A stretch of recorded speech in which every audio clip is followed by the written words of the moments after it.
Welcome back na naman guys at nandito nga pala tayo sa napakataas na kabundukan. Yan, kung makikita nyo, napakataas ng nasa likuran ko, di ba? Meron tayo ditong hanging bridge X hanging house. Yan ah. Meron na napapansin dun na, no, yung kawawang ship. Tulungan natin siya. Siyempre, matulungin tayo eh. Sa pamamagitan ng ating makakaya. Bibigyan natin lahat para matulungan natin siya. At ano pang inaantay natin? Simulan na natin yan. A few moments later. At paano natin siya matutulungan? Syempre, kukuha tayo ng gamit doon sa loob ng ating kwarto. At akit na nga tayo. Ay, akyat. Ano na nga tayo? Baba na tayo. Saka mo, tulungan natin siya na hindi tayo mahirapan kasi magbigat yan eh. Yan na. Pa muna tayo. Then, ito na yung ating lupitang kwarto. Yun, diba? May spyglass tayo dito. Tapos, yun. Scaffolding. Magagamit natin yan. Uy, meron pa pala tayo ditong lid. Pwede. Kasi, tatali natin siya. Mahirap yan pag hindi mo tinali. Yan, tatawagin mo. Parang aso. Tignan muna natin yung katayuan niya ngayon kung saan tayo maglalagay ng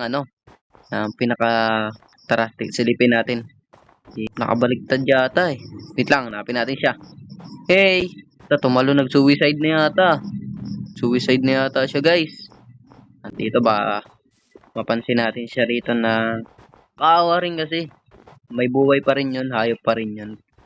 May buhay, dapat pinapalagan. Hindi sinasayang. Pero mukhang nawala na siya. Nawala na nga. Wala na. Aray ko. Maling mapansin natin siya. Ay, alam ko na. Kaya hindi natin siya mapansin. Alam nyo kung bakit? Kasi mali tayo. Dito kasi yung daanan nun. Tingnan nyo andito siya. May kamukha nyo yun Ayun siya diba? Sabi sa inyo guys eh. Baliktad kasi tayo na napuntahan. Mali tayo. Tinatanggap ko, nagkamali ako. Yan. Tingnan natin yung katayuan niya. Nakakaawa naman siya. Huwag ka mag-alala. Andito na si Dr. Somo. Punta na natin siya. Let's go. Handa na mga gamit ko para tulungan natin siya. Wait lang. Pang ilan ba?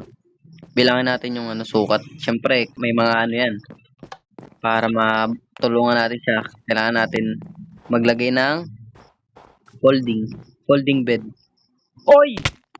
Chik, naglag tayo ron Magalala, malapit na ako sa'yo. Ay, maglalagay tayo ron. Okay. Maglagay tayo rito ng yan, malalaglagan sa kanya.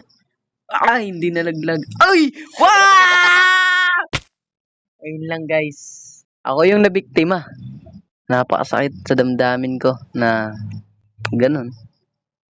Pero, bibigyan pa kita ng sa pagkakataon. Let's revive! Ito guys, pangalawang buhay. Ito na, gagalingan na natin. Tutulungan na natin siya. Tayo pa ay nabiktima, Reiko. Yun, mayroon tayo ditong scaffolding. Yan na, lalaglag. Pangatlong buhay ko na to, hindi ko pa rin siya natutulungan. Paano ba to? Hindi pa kasi kayo nakapag-subscribe, kaya hindi ko pa nagagawa. Try nyo naman mag-subscribe. Try nyo lang. Magagawa ko to, promise. Okay, bibilang ko 3 1, 2, 3, go! Subscribe mo na yan. Tara, tulungan na natin siya. Dahil marami na nagmamadali dyan, alam ko. At sure na ako na matutulungan na talaga natin to. Yan na, may nakakaawa siya. Kanina pa siya dyan Di pa yata kumakain yan eh. Kawawa naman. Tara. Ako na, gagaling ako na. Bibigay ko na aking 100% kakayanan para matulungan ng isang shipment. Bago na pangalan niya, shipment na. Ayan. Laglag natin yan. Uy, hindi pa nagsakto. Uy, muntik na tayo malaglag guys. Pero, hindi pa maaari. Ayun. Daw. Uy. Tama. Yun. Maglagay dito. Tama na aking ginagawa. Hindi ako nagkakamali. Yan. Lagyan na natin yan. Hanggang sa mapuno. Pag napuno. Ooh.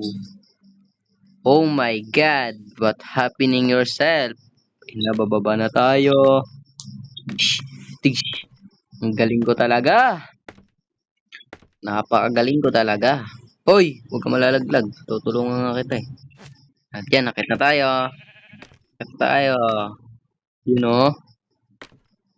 Salamat ka sa akin, ha? Yan na. Nakit na tayo. Tara na dito.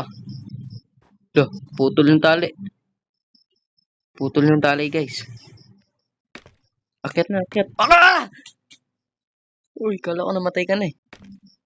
Huwag ka mamatay, ah. Ay, puta, tinapong ko. Ay, wala na. Pare-parehas tayo mawala. Mawala na tayo.